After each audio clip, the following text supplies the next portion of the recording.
Assalamualaikum warahmatullahi wabarakatuh. Perkenalkan, saya Adriana dengan NIM 2105166018. Nah, permasalahan yang saya hadapi ketika simulasi pembelajaran yang pertama yaitu saya masih kelihatan grogi dalam menyampaikan materi atau membimbing diskusi kelompok. Kemudian yang kedua, ketika saya menjelaskan materi, saya terlalu cepat sehingga kata-kata yang saya keluar tuh tidak terlalu jelas. Yang ketiga, saya banyak bilang kata-kata dalam menyampaikan materi. Nah, solusi dari permasalahan saya tersebut, saya harus terlihat percaya diri dalam menyampaikan materi. Kemudian saya harus banyak berlatih lagi agar tidak terlalu gugup. Kemudian saya harus mengurangi kata-kata supaya tidak membingungkan anak-anak ketika mensimulasikan video. Assalamualaikum warahmatullahi wabarakatuh. Waalaikumsalam warahmatullahi wabarakatuh. Bagaimana kabarnya hari ini? Baik, Ibu. Alhamdulillah. Nah, sebelum kita melakukan pembelajaran pada hari ini, sebaiknya kita berdoa terlebih dahulu menurut agama dan kepercayaan kita masing-masing. Berdoa dimulai. Selesai. Nah, ada yang masih ingat tidak? Materi kita minggu lalu itu apa? Ya, benar sekali. Ada teori apa saja? Ya, apalagi? Ya, benar sekali. Nah, hari ini kita akan membahas mengenai masuknya Islam ke Indonesia. Nah, kira-kira kalian tahu tidak Islam itu masuk ke Indonesia ini sekitar abad keberapa? Ada yang tahu? 18 materi. Masih kurang tepat? Ya? Ya, tepat sekali ya. Islam ini masuk ke Indonesia melalui perdagangan dan pelayaran antar benua yang dilakukan oleh orang-orang dari berbagai wilayah seperti dari Arab, Timur Tengah, dan India. Nah, mereka datang ke Indonesia selain tujuannya untuk berdagang, juga untuk menyebarkan agama Islam. Sebelum lebih jauh kita membahas mengenai masuknya Islam ke Indonesia, di sini ada tujuan pelajaran pada hari ini. Yang pertama, kalian diharapkan mampu memahami dan menjelaskan mengenai proses masuknya Islam ke Indonesia melalui teori sejarah, Persia, Mekah, dan Cina. Kemudian yang kedua, kalian juga diharapkan mampu memahami dan menyebarkan proses penyebaran Islam ke Indonesia melalui perdagangan, perkawinan, pendidikan, dan kesenian. Nah, di sini ada nota ilustrasi masuknya Islam ke Indonesia. Kalian bisa perhatikan sendiri. Lanjut ke sini ada teori-teori masuknya Islam ke Indonesia.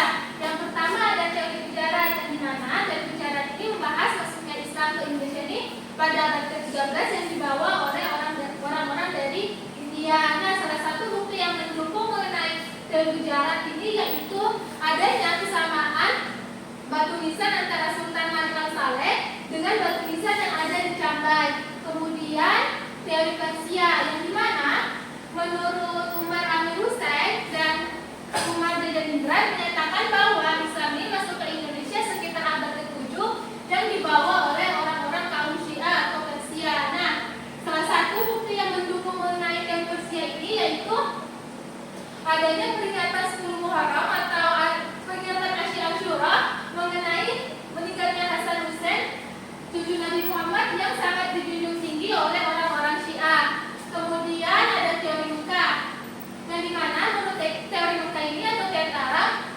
agama Islam masuk ke Indonesia sekitar abad ke-7 yang dibawa oleh orang-orang Arab yang memiliki semangat juang tinggi dalam menyebarkan agama Islam. Nah, salah satu bukti yang mendukung teori Mekah ini yaitu adanya perkampungan Arab di wilayah selatan Sumatera. Kemudian teori Cina, nah, yang dimana menurut Slamet Mulyana dan Sumarto Al-Murtadi menyatakan bahwa Islam ini masuk ke Indonesia ini dibawa oleh kaum perantau Muslim dari Cina yang datang ke Indonesia. Selanjutnya di sini ada proses penyebaran Islam di Indonesia. Yang pertama ada perdagangan, perkawinan, pendidikan, dan kesenian. Nah, di sini Ibu akan bentuk kayak 4 kelompok yang terdiri dari 3 orang. Silakan kalian berhitung 1 sampai 4, kemudian duduk sama kelompok masing-masing. 1, ya. 2, 4 lagi 1, 2, 3, 4. 1, 2.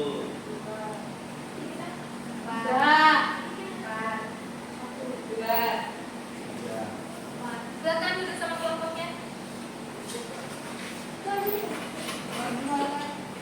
Gimana dia?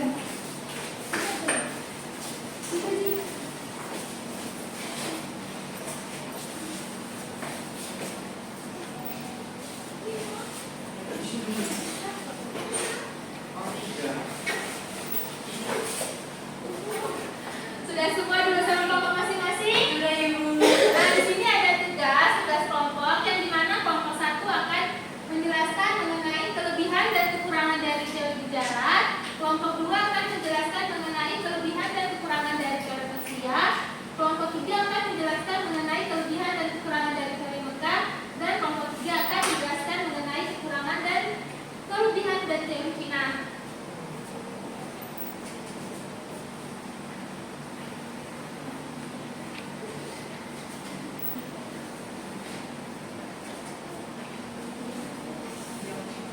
Berdiri sebentar dulu ya.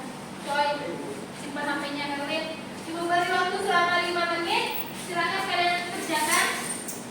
Ya, HP-nya ditaruh. Bentar. Silakan ditaruh HP-nya deh. Mulai.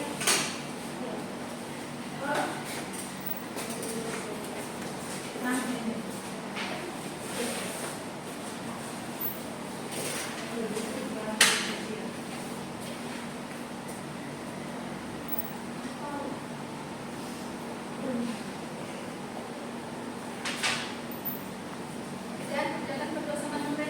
Dan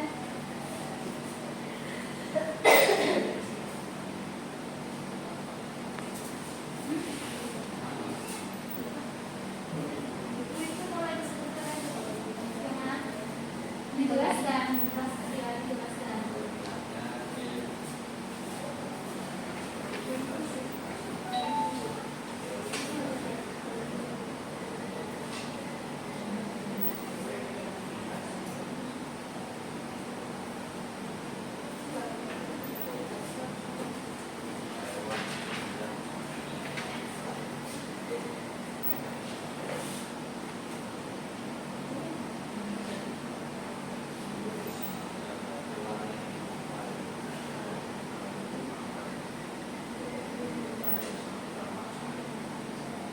Apa kalian?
satu, yaitu akan menjelaskan kelebihan dan kekurangan dari teori Gujarat.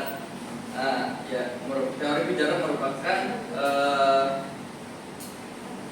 teori yang dimana dibawa oleh pedagang dari Gujarat, India, yang dimana ke Nusantara pada abad ke-13 Masehi. Kelebihan dari Gujarat ini didukung oleh penulis makam Malik Al-Saleh di Pasai, Aceh yang bertanggal 1297 Masehi, di mana nisan tersebut menggunakan huruf Arab dan menyebutkan Malik Al-Saleh sebagai sultan, yang dimana menjadi bukti keberadaan Islam di wilayah Indonesia pada abad ke-13 Masehi. Yaitu ada juga Gujarat dikenal sebagai daerah yang mayoritas penduduknya beragama Islam pada masa itu. Letaknya yang strategis di Laut Arab memudahkan para pedagang Gujarat menjalin hubungan dagang dengan wilayah Nusantara. Dan juga kelemahan dari teori Gujarat yaitu teori ini terlalu fokus pada peran perdagangan Gujarat sehingga mengesampingkan kemungkinan masuknya Islam dari daerah lain. Terus tidak menjelaskan proses islamisasi secara mendalam, yang dimana teori ini lebih menekankan pada para pedagang sebagai pembawa Islam. Namun teori ini tidak menjelaskan secara detail bagaimana proses islamisasi terjadi di masyarakat Indonesia. Baik, terima kasih Coy. Berkumpul dulu Coy. Silakan kelompok kedua.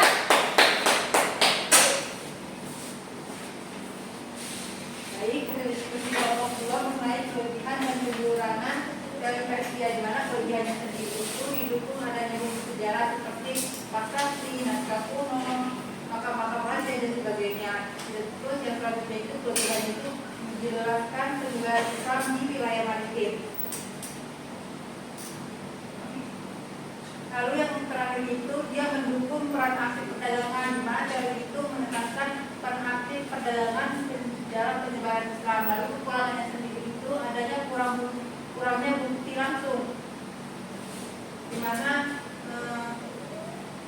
ada bukti pendukung, akan tetapi tidak ada menunjukkan bahwa Persia ada satu-satunya sumber Islam masuk di Indonesia. Lalu wilayah yang masih diperdebatkan, di mana para ahli ini masih memperdebatkan kapan tepatnya Islam ini masuk ke Indonesia. Lalu yang ketiga itu peran Gujarat dipertanyakan, di mana pada teori Persia ini kurang menjelaskan peran Gujarat India dalam penyebaran Islam di Indonesia itu sendiri. Lalu yang terakhir tidak menjelaskan penyebaran Islam di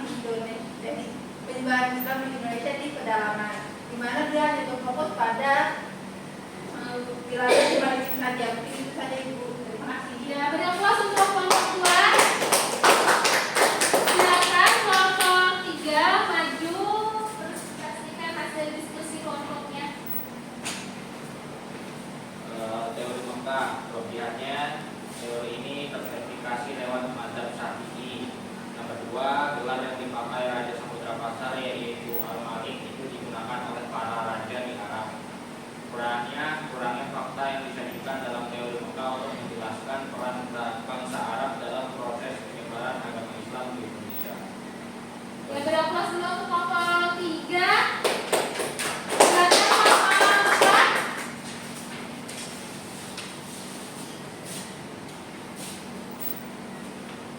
Kelompok 4 dari teori Cina, yaitu yang pertama kelebihan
mengenai 4 teori tersebut, yaitu Gujarat, Persia, Cina dan Persia. Manakah teori tersebut yang menurut kalian paling kuat mengenai masuknya Islam ke Indonesia? Ada yang ingin berpendapat sebelum Ibu tunjuk? Choi? Yes, Choi, silakan Choi. Mungkin teori Gujarat. Ya, alasannya kenapa Choi? Yang alasannya karena yang tadi yang sudah saya itu ada makam Malik Al-Saleh itu. Yang Ya. dimana makam itu kan sudah tertulis bahasa Arab yang dimana itu ditemukan pada 13 Masehi. Ada lagi Choi? Mungkin itu aja dulu. Ada lagi yang ingin berpendapat? Sinan? Erwin? Tidak ada? Beri aplaus dulu. Nah, sebelum Ibu akhiri, di sini Ibu akan memberi kalian tugas mengenai jalur masuknya Islam ke Indonesia, di mana kalian membuat sebuah mimpi mengenai masuknya Islam ke Indonesia. Kemudian dari mimpi yang kalian buat nanti Ibu akan pilih 5 terbaik dari mimpi tersebut dan Ibu akan baca di mading. Sudah mengerti tugas rumahnya? Sudah, Ibu. Nah,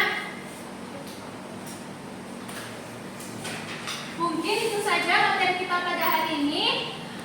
Sebelum Ibu akhiri, mari kita berdoa terlebih dahulu menurut agama dan keyakinan kita masing-masing. Berdoa dimulai.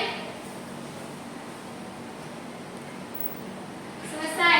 Mungkin itu saja materi kita pada hari ini. Bila ada kekurangan dan kesalahan, Ibu mohon maafkan. Akhir kata, wassalamualaikum warahmatullahi wabarakatuh. Waalaikumsalam warahmatullahi wabarakatuh. Sekian video dari saya akhiri. Wassalamualaikum warahmatullahi wabarakatuh.